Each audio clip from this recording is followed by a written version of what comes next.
Go.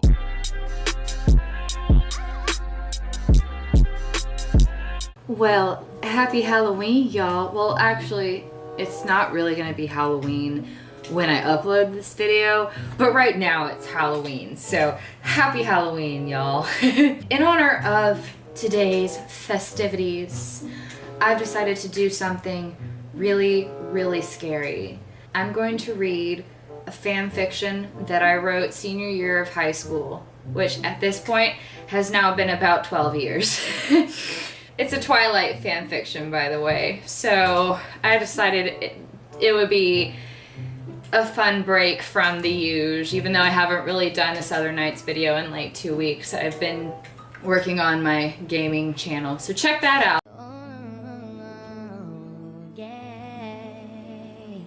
I wrote this, let's see, what's the date on here? May 7th, 2008.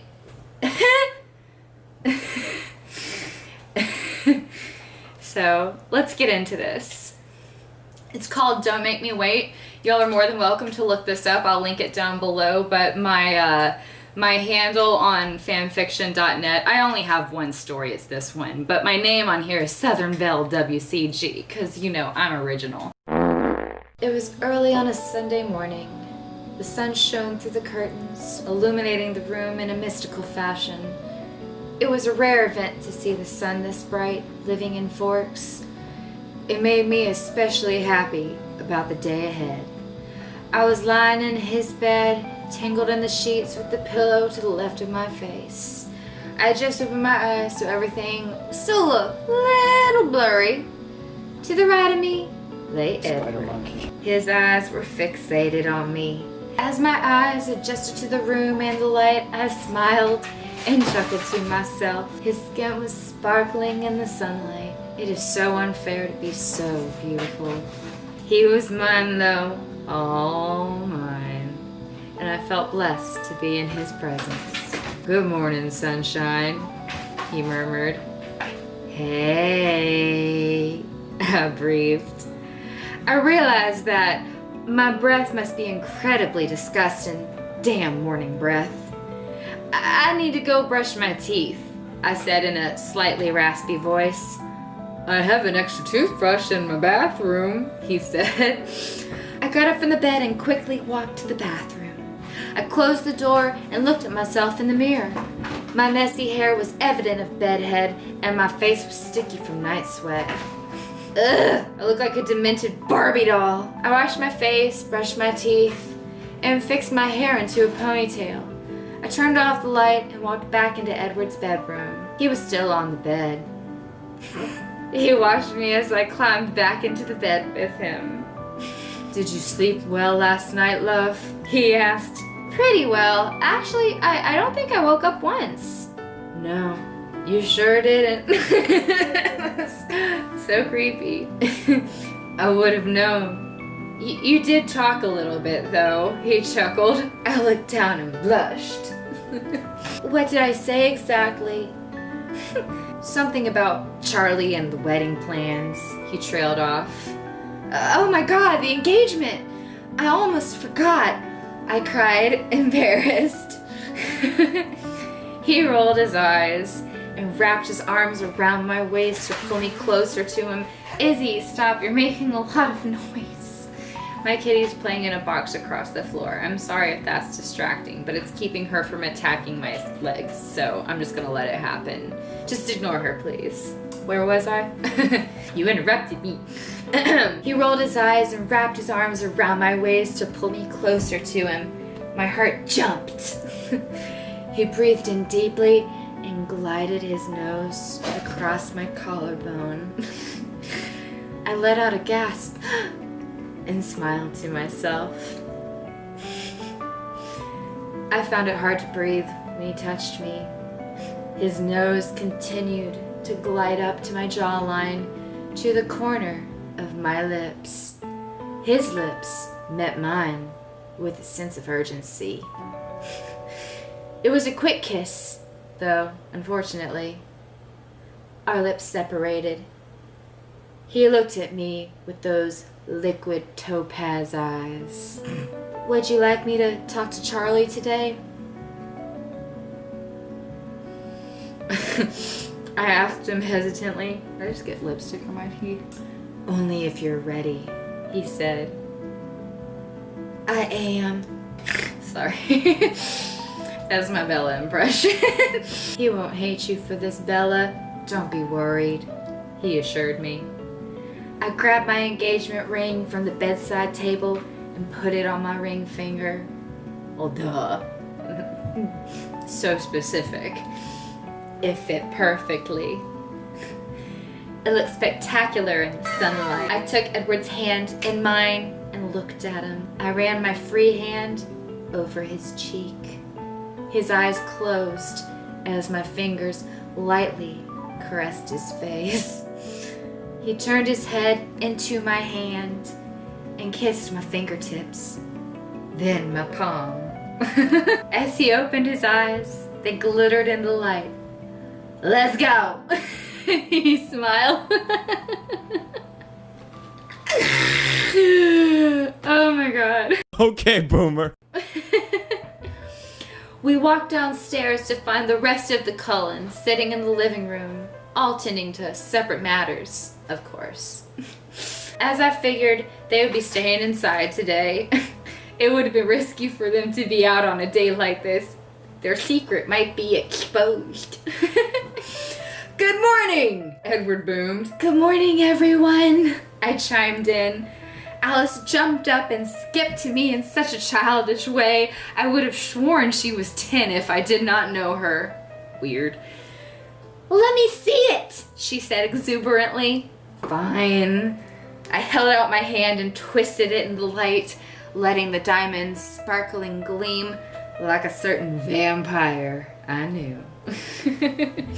Ah, it's perfect, she squealed. I knew it would be. Oh, I'm sorry, that's supposed to be happily.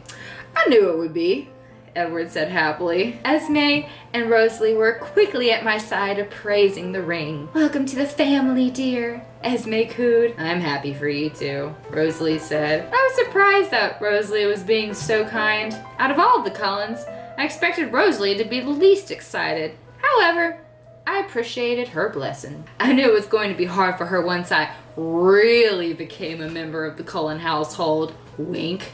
After a few minutes of conversation, Edward lightly tugged on my waist. So Edward lightly tugged on my waist and pulled me into the kitchen.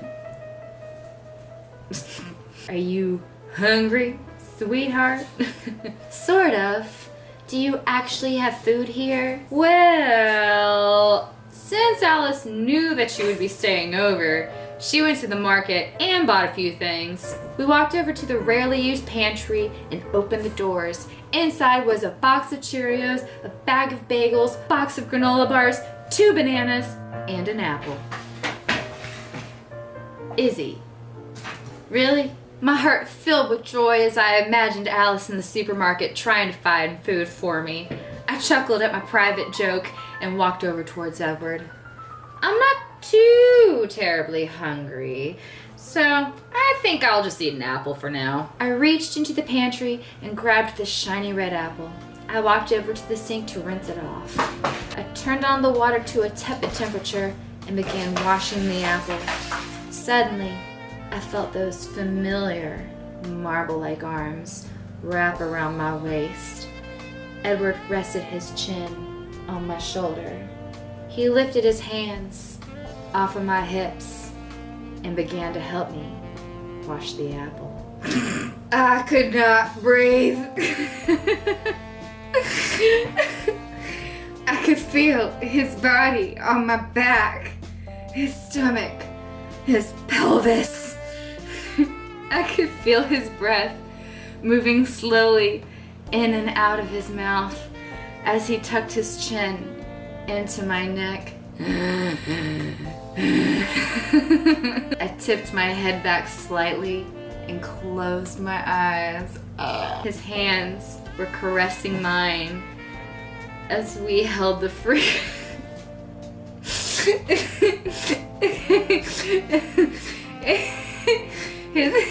His hands were caressing mine as we held the fruit. he let one of his hands go to turn off the sink.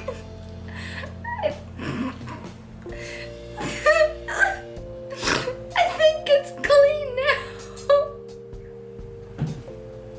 He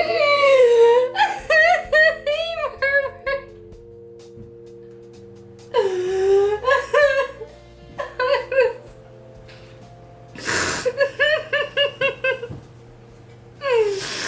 Oh my god. Woo! Calm it down. Okay. He set the apple next to the sink and held me for a moment, my back still facing him. I turned my head to find his, but he was already there. He lifted his hand up and caressed my neck. I caught my breath, but it soon became fast-paced and irregular. I could not think clearly. He left trails of kisses up and down the nape of my neck. He quickly turned me around to face him and leaned in to kiss me. This was not one of the chase kisses I was used to. This one was full of yearning. I ran my hands through his thick, disheveled hair. His hands traveled up and down my back. Shivers of anticipation shot up and down my spine. His lips parted, allowing me to go further than he had ever let me before. Then, after a few moments of our heated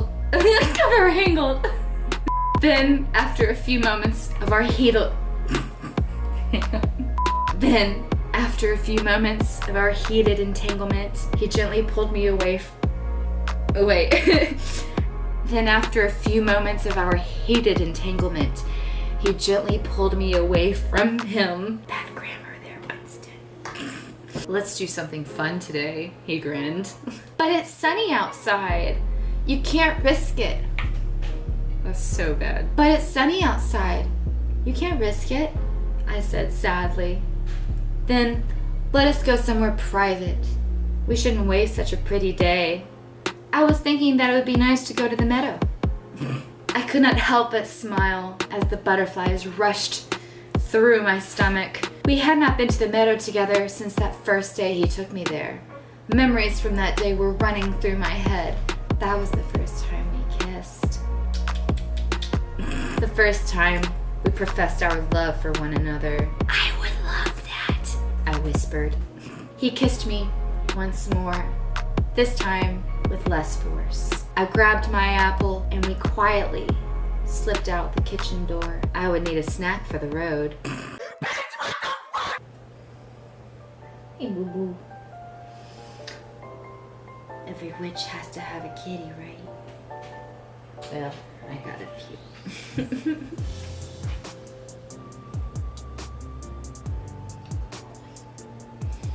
There's some fireworks going on, so none of the animals are very happy right now. Come to me, my pretties. I will take care of you.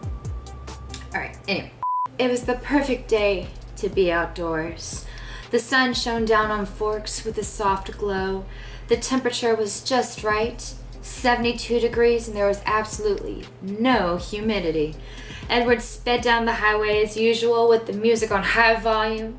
Lucky for him, Carlisle had just installed tinted windows in Edward's car so no one could see his skin sparkling. I doubt anyone would see anyway, though. We were just a blur to the car as we passed. Edward's fingers intertwined with mine, his thumb rubbing small circles in the palm of my hand. We were listening to one of Edward's favorite new bands, Vampire Weekend, ironically enough. The old school indie beats thumped through the Volvo subwoofers. Who gives a fuck about an Oxford comma? I've seen those English dramas too. They're cool. Edward sang. I giggled. It was funny to see Edward behaving like a regular teenage boy. I began to wonder about his life before he had turned. Were you always this silly?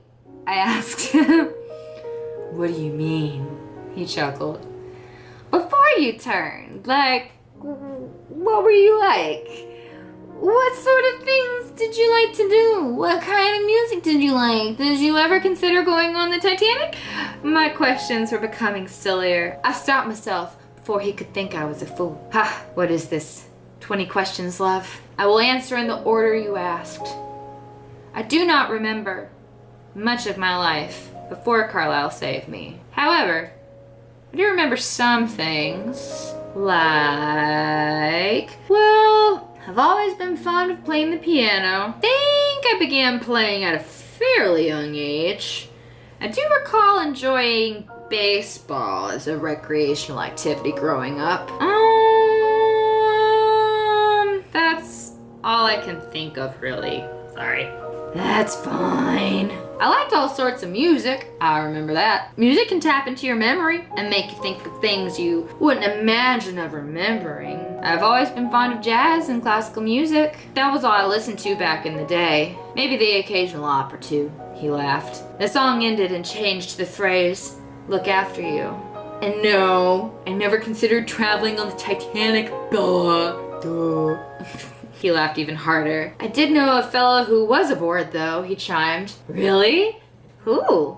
Oh gosh, what was his name? I think it was Jack Dawson? He chuckled. Oh, shut up. I laughed and attempted to punch him in the arm. Edward softly took my hand before I could reach him and kissed the top of my balled up fist. My hand began to relax. And I gave in. I could not even fake anger with him. He was just too good. He looked at me and smiled. His crooked smile I loved so much. I melted. Then the car stopped. Edward turned off the car and quickly met me at the passenger door, opening it for me. He reached in and took my hand. After you, Mrs. Cullen. Alright, well, that's unfortunately where I ended this story. So, if you are interested, it's because I have the time to do so now. If y'all want me to, I can try to finish this up. But yeah, if y'all want me to, I could do that. So let me know what y'all think. It did get some good, I did get a few good reviews. Let's see here. It says, wow, no reviews yet? Well, I really like this story and would totally love it if you would update it, and would love to know the rest. That was written in 2010, so that was 2 years after I'd written it. So, let me know if y'all want me to finish it, and I can try to finish it up really quickly for you. I'm pretty sure it just was going to end up being a sex story anyway, so just let me know. Thank y'all for stopping by, and stay safe out there. Spay and neuter your pets. Make sure to go vote. Happy Halloween, y'all, and I will see y'all next time. Bye.